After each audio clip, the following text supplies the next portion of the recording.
Malankara orthodox സഭ അതിന്റെ പൈതൃക സമ്മേളനം ഈ വരുന്ന ഞായറാഴ്ച നടത്തുകയാണ്. സഭാദിനമായി ആചരിക്കുന്ന ഞായറാഴ്ച തന്നെയാണ് ഈ സമ്മേളനത്തിനായി തിരഞ്ഞെടുത്തതെന്നത് വളരെ അഭിനന്ദനാർഹമാണ്. ഇതിന് മുന്നോടിയായുള്ള ദീപശിഖ പ്രയാണത്തിന് വളരെ വലിയ സ്വീകരണമാണ് ലഭിച്ചത്. ഇത് കാണുമ്പോൾ സ്വാഭാവികമായും വികട കുഞ്ഞുങ്ങളുടെ കൂട്ടം വിറളി പിടിക്കും.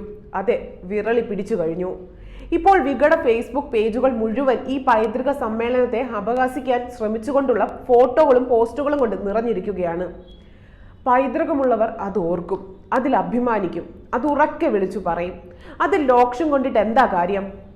വസ്തുതകളുടെയോ ചരിത്രപരമായോ ഒന്നും പറയാനില്ലാത്തത് കൊണ്ട് വ്യക്തിഹത്യയാണ് ഈ വികടന്മാരുടെ മെയിൻ തൊഴിൽ. തൊലിയുടെ നിറം നോക്കി മനുഷ്യന്റെ വിശുദ്ധി അളക്കുക, ശാരീരിക പരിമിതികൾ വെച്ച് പരിഹസിക്കുക, ആർക്കെങ്കിലും അസുഖമോ അപകടമോ ഉണ്ടായാൽ ഉടനെ അവരുടെ കുറ്റം കണ്ടുപിടിക്കുക എന്നിവയൊക്കെയാണ് ഈ വികട നാമമാത്ര ക്രിസ്ത്യാനികളുടെ വിശ്വാസ പ്രമാണങ്ങൾ. ഇപ്പോൾ പൈതൃക സമ്മേളനത്തിന്റെ പോസ്റ്ററിൽ ഒരു യുവ നടിയുടെ പേര് അശ്ലീല ചുവയോടെ വെട്ടിച്ചേർത്ത് നിർവൃതി അടയുകയാണ്. ഒരു കാര്യം ഓർമ്മിപ്പിക്കട്ടെ, ഇങ്ങനെ കുറെ വാലും തലയും ഇല്ലാത്ത പോസ്റ്ററുകൾ ഉണ്ടാക്കിയിട്ടാൽ ജാത്യാഭിമാനികളായ മലങ്കര നസ്രാണികൾ ഭയക്കുമെന്നാണോ നിങ്ങളുടെ ചിന്ത? എങ്കിൽ അത് വെറും മൂഢസ്വപ്നം മാത്രമാണ്. മലങ്കര നസ്രാണികളുടെ സമ്മേളനം ഉദ്ഘാടനം ചെയ്യാൻ സിനിമാ നടിമാരെ ഇറക്കേണ്ട ആവശ്യമില്ല.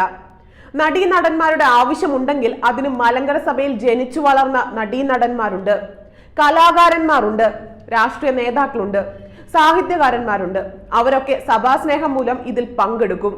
ഈ പോസ്റ്ററിൽ കാണുന്ന വ്യക്തി മലങ്കര സഭയുടെ ഭാഗമല്ല. ഇങ്ങനെയുള്ള പോസ്റ്റുകൾ വ്യാജമായി നിർമ്മിച്ച് ഓർത്തഡോക്സുകാർക്കിടയിൽ ആശയക്കുഴപ്പം ഉണ്ടാക്കാമെന്ന് ചിന്തിച്ചാണെങ്കിൽ വെറുതെയാണ്. വികടന്മാരുടെ ബുദ്ധിയല്ല മലങ്കര നസ്രാണിയുടേത്.